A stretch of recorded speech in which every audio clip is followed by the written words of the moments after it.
Hi hello నమస్తే. నేను మీ Ramesh. Welcome to Ram Ramesh education news channel. ఈరోజు వచ్చేసిందా మనం ఏపీ డిఎస్సికి సంబంధించిన ఏపీ డిఎస్సి 2024కు సంబంధించిన సమాచారం చూసుకుందామండి. 25 నుంచి డిఎస్సి హాల్ టికెట్లు, మార్చి 30 నుండి ఏప్రిల్ 30 వరకు పరీక్షలు, 14 రోజుల పాటు 2 సెషన్స్లో పరీక్షల నిర్వహణ. మంత్రి బొత్స వెల్లడి.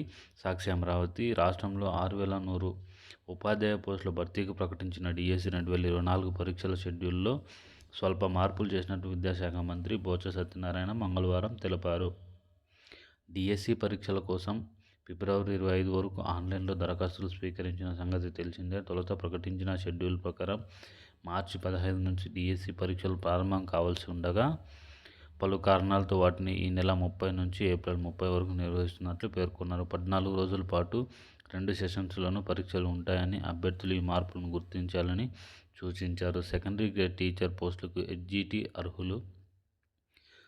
అర్హతలు మార్చడం, టెట్ పరీక్షకు డిఎస్సి పరీక్షలకు మధ్య తగిన సమయం ఇవ్వడం వంటి కారణాలతో షెడ్యూల్లో మార్పులు అనివార్యమైనట్లు వివరించారు. సెంటర్ల ఎంపిక చేసుకునేందుకు మార్చి 20 నుంచి వెబ్ ఆప్షన్ల ద్వారా అవకాశం ఇస్తామన్నారు. హాల్ టికెట్లను ఈ నెల 25 నుంచి డౌన్లోడ్ చేసుకోవచ్చన్నారు. పూర్తి వివరాలు https://apdse.apfss.inలో చూడవచ్చని చెప్పడం జరిగిందనమాట. నెక్స్ట్ చూసుకున్నట్టయితే మనకి తెలంగాణకు సంబంధించిన డిఎస్సి 2008 అభ్యర్థులకు భారీ ఊరట అనమాట.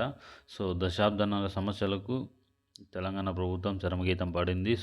చాలా కాలంగా ఎదురు చూసిన వారికి కాంగ్రెస్ సర్కార్ వాళ్ళకి తీపి కబురు చెప్పింది. డిఎస్సి 2008 బాధితులకు మినిమం టైం స్కేల్ ఎంటీఎస్ విధానంలో ఉద్యోగాలకు తీసుకునేందుకు ప్రభుత్వం మంత్రిమండలి నిర్ణయం తీసుకుంది.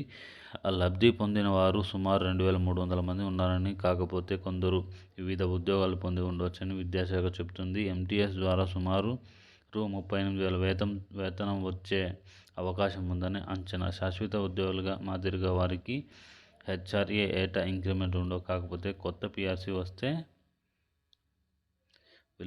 పిఆర్సీ వచ్చిందంటే అందులో నిర్ణయించిన మేరకు నూతన వేతనం ఇస్తారు. సమస్య ఇది. ఉమ్మడి రాష్ట్రంలో 2008 డిఎస్సి నోటిఫికేషన్లో డిఎడ్, బిఎడ్ పూర్తి చేసిన వారికి ప్రాథమిక పాఠశాలల్లో బోధించే సెకండరీ గ్రేడ్ టీచర్స్ ఎస్జిటి ఉద్యోగాలు ఇవ్వాలని పేర్కొన్నారు. ఫలితాలు వెలువడిన తర్వాత నిర్ణయాన్ని మార్చుకొని ఎస్జిటి ఉద్యోగాల్లో 30%, డిఎడ్ వరకు మిగిలిన 70% ఇద్దరికీ కలిపి మెరిట్ ఆధారంగా ఇవ్వాలని జీవో జారీ చేశారు. దాంతో కామన్గా మెరిట్ చూసి తమకు ఉద్యోగాలు దక్కేవని, తాము ఎంపికైన అన్యాయం చేశారని బీఈడి అభ్యర్థులు న్యాయస్థానాన్ని ఆశ్రయించారు. అప్పటి నుంచి సమస్య నలుగుతూ వచ్చింది. గత నెల 8న వారికి న్యాయం చేయాలని హైకోర్టు రాష్ట్ర ప్రభుత్వానికి సూచిస్తూ మధ్యంతర తీర్పు వెలువరించింది. ఈ క్రమంలో ప్రభుత్వం ఈ తాజా నిర్ణయం తీసుకుందనమాట. ఇలాంటి న్యూస్ కావాలంటే మన ఛానల్ని తప్పకుండా సబ్స్క్రైబ్ చేసుకొని please like, share and do subscribe our YouTube channel. జై హింద్.